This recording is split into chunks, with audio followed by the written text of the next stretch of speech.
What's your mind focused on right now? I mean, other than me.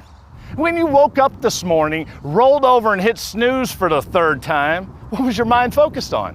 When you got in your car, stopped at Starbucks on the way to work, what was your mind focused on? When you got to work, parked, went into the building, what was your mind focused on? What's your mind focused on right now?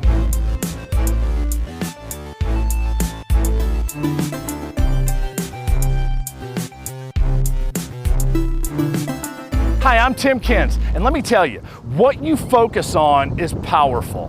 What you think about and what you focus on most is who you become. I mean, look, if you're riding a mountain bike and you're going down a trail and there's a boulder in the middle of the trail, if you focus on that boulder, what's gonna happen? That's right, you're gonna be ass over tea kettle because you're gonna hit that boulder. If you're a golfer and you're 120 yards out from the green and you have water between you and the green, if you tell yourself, don't hit it in the water, what's gonna happen?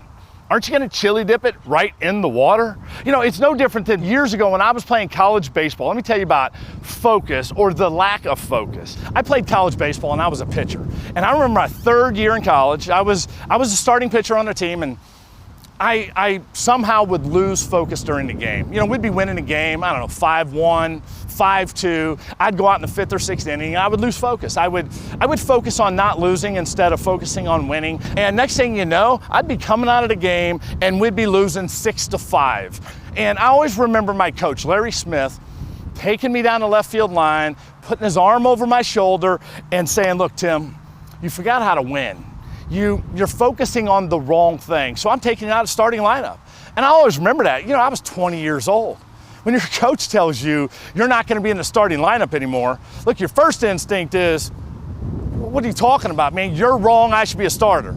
Your second instinct is when you get back to the apartment and your buddies give you a hard time is, you're kind of embarrassed. But then after that, your third instinct is say, you know what, I'm gonna start focusing on the right things. I'm gonna start doing the right things all day, every day. And I remember Coach Smith would put me in positions to win. He would make sure I was in the right position, thinking the right way. He spent time with me every single day, and he taught me how to win again. He taught me how to focus on the good things, not the bad things. And it's the same in the dealerships. You know, right now, congratulations, you're doing the right thing. Training every day, making yourself better, making your mind better, making your attitude better, making your skills better. Training, look, once you train daily, this business is easy. When you're good at selling, business is a piece of cake. So focus on your training every day, you're gonna see yourself getting better. Your brand is another thing you gotta focus on. Look, every one of you guys right now have the best brand in the industry.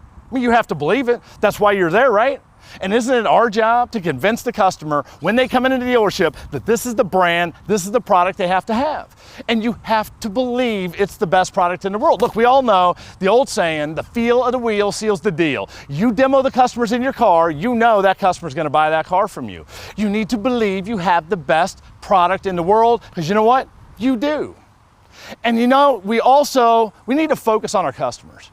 You know, aren't they really the most important thing in our business? I mean, we're not in the car business, we're in the people business. Focus on your customers. Let them know you care about them. Do they believe it? No, it's our job to convince that customer that we believe in them. Why are they at our dealership? Because they want to buy a car. But wouldn't you agree they're nervous? But if we focus on that customer, give them all we have, isn't it gonna make it easier to sell that customer? You know, Zig Ziglar had a famous quote. He said, you can get everything in life you want if you just help enough other people get what they want out of life. And that's what we need to do with our customers. So focus on your training, focus on your brand, and focus on your customers, and you will see yourself get to that next level. So now, where's your focus? Let's go sell some cars. Oh, that hurt. Don't ask me to throw another one.